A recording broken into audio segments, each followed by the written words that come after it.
প্রীতি।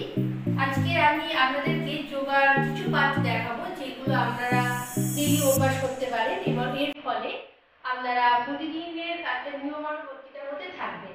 আসুন আজকে প্রথম একটা পাঠ আপনাদের শেখাই।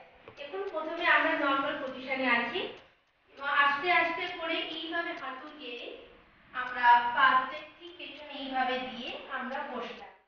বসার পরে একটা পা বাঁ পা আমি নিচ্ছি ঠিক ডান পায়ের উপরে এবং ডান পাটা আমি নিচ্ছি বাঁ পায়ের উপরে এবং হাতগুলো দেখুন আমার কিছু মুদ্রা নিচ্ছি, বুড়ো আঙুল এবং তর্জনী, বাঁ হাত এবং ডান হাত ঠিক এইভাবে হাতের উপরে রাখলাম।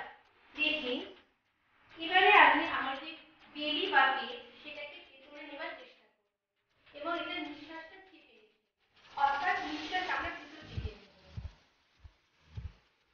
আপনারা দেখতেই পাচ্ছেন আমার পেটটা কিন্তু ভেতর দিকে ঢুকে গেছে এবং নিঃশ্বাস কিন্তু আমি নিই।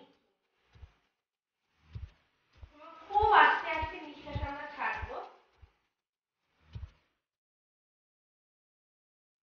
যখন নিঃশ্বাসটা ছাড়লাম দেখতেই পেলেন যে আমার পেটটা কিন্তু আবার নর্মাল পজিশনে চলে এলো, অর্থাৎ পুরো কসরতটা এইভাবে হবে।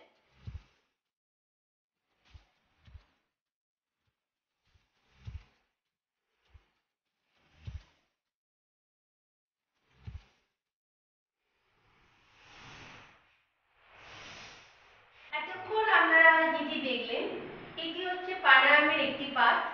এর ফলে আমাদের নিঃশ্বাসে যে সচলতা সেটা থাকে এবং দম নেওয়ার শক্তি বৃদ্ধি পায় এবং সঙ্গে সঙ্গে কোষ্ঠকাঠিন্য, হজম শক্তি এগুলো বৃদ্ধি পায় এবং কোষ্ঠকাঠিন্যের যে সমস্যা থাকে তার থেকেও কিন্তু এই ব্যায়ামের মাধ্যমে আমরা মুক্তি পেতে পারি।